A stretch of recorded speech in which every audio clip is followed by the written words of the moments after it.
Website, deeplearning.ai.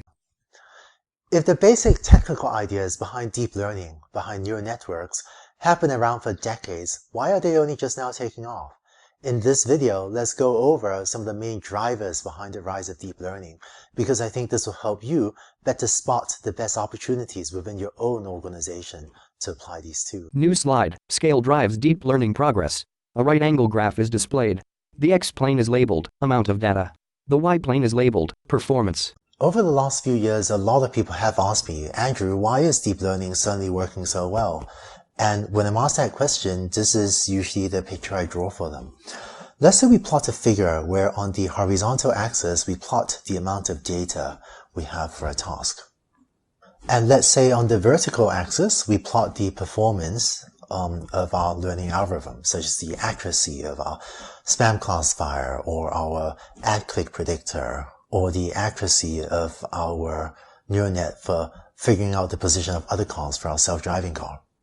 It turns out if you plot the performance of a traditional learning algorithm like support vector machine or logistic regression as a function of the amount of data you have, you might get a curve that looks like this, where the performance improves for a while as you add more data, but after a while the performance pretty much plateaus, right? This is supposed to be a horizontal line, didn't draw that very well. It was as if they didn't know what to do with huge amounts of data. And what happened in our society over the last 20 years maybe is that for a lot of problems, we've went from having a relatively small amount of data to having, often a fairly large amount of data, right? And a lot of this was thanks to the digitization of a society where so much human activity is now in the digital realm. We spend so much time on the computers, on websites, on mobile apps, and activities on digital devices creates data. And thanks to the rise of inexpensive cameras built into our cell phones, accelerometers, all sorts of sensors in the Internet of Things, we also just have been collecting more and more and more data.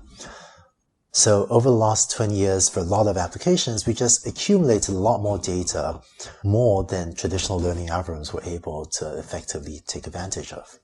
And with neural networks, it turns out that if you train a small neural net, then its performance maybe looks like that.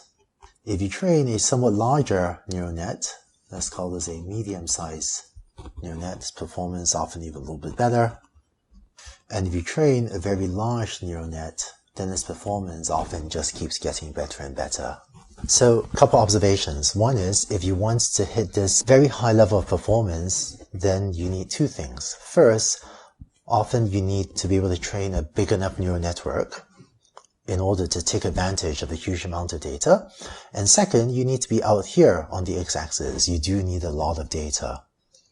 So we often say that scale has been driving deep learning progress, and by scale, I mean both the size of the neural network, meaning just a neural network with a lot of hidden units, a lot of parameters, a lot of connections, as well as scale of the data.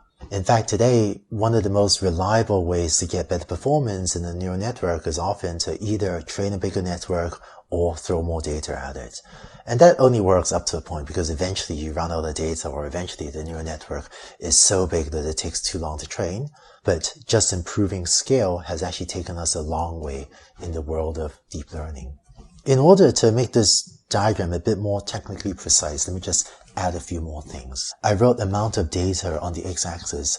Technically, this is amount of labeled data, where by labeled data, I mean training examples, we have both the input x and the label y.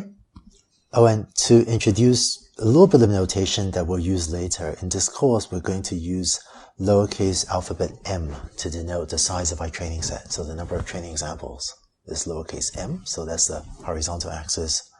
A couple other details to this figure. In this regime of small training sets, the relative ordering of the algorithms is actually not very well defined.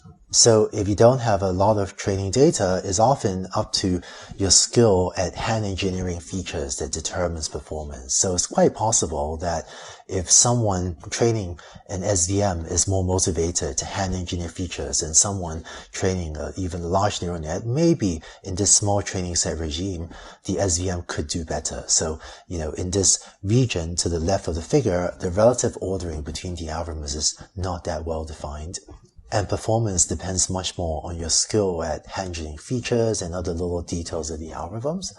And it's only in this big data regime, very large training sets, very large M regime on the right, that we more consistently see large neural nets dominating the other approaches. And so if any of your friends ask you, why are neural nets, taking off? I would encourage you to draw this picture for them as well.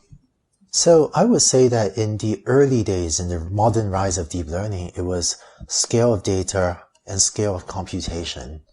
Just our ability to train very large neural networks, either on a CPU or a GPU, that enabled us to make a lot of progress. But increasingly, especially in the last several years, we've been seeing tremendous algorithmic innovation as well. So I also don't want to understate that.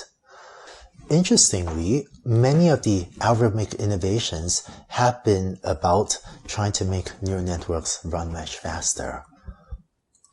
So, as a concrete example, one of the huge breakthroughs in neural networks has been switching from a sigmoid function, which looks like this, to a ReLU function, which we talked about briefly in an earlier video, that looks like this. If you don't understand the details of what I'm about to say, don't worry about it. But it turns out that one of the problems of using sigmoid functions in machine learning is that there are these regions here where the slope of the function, where the gradient is nearly zero, and so learning becomes really slow. Because when you implement gradient descent and the gradient is zero, the parameters just change very slowly, and so learning is very slow. Whereas by changing what's called the activation function of a neural network to use this function called the ReLU function, or the rectified linear unit, ReLU, the gradient is equal to 1 for all positive values of input, right? And so the gradient is much less likely to gradually shrink to 0. And the gradient here, the slope of this line is 0 on the left, but it turns out that just by switching to the sigmoid function, to the ReLU function, has made an algorithm called gradient descent work much faster. And so this is an example of maybe a relatively simple algorithmic innovation, but ultimately the impact of this algorithmic innovation was it really helped computation. So there have actually been quite a lot of examples like this of where we change the algorithm because it allows our code to run much faster, and this allows us to train bigger neural networks or to do so in a reasonable amount of time, even when we have a large network or a lot of data. The other reason that fast computation is important is that it turns out the process of training neural network is very iterative. Often you have an idea for a neural network architecture, and so you implement your idea in code. Implementing your idea then lets you run an experiment which tells you how well your neural network does, and then by looking at it, you go back to change the details of your neural network, and then you go around this circle over and over. And when your neural network takes a long time to train, it just takes a long time to go around this cycle. And there's a huge difference in your productivity building effective neural networks when you can have an idea and try it and see if it worked in 10 minutes, or maybe at most a day, versus if you have to train your neural network for a month, which sometimes does happen. Because if you get a result back, in 10 minutes or maybe in a day, you could just try a lot more ideas and be much more likely to discover a neural network that works well for your application. And so faster computation has really helped in terms of speeding up the rate at which you can get an experimental result back.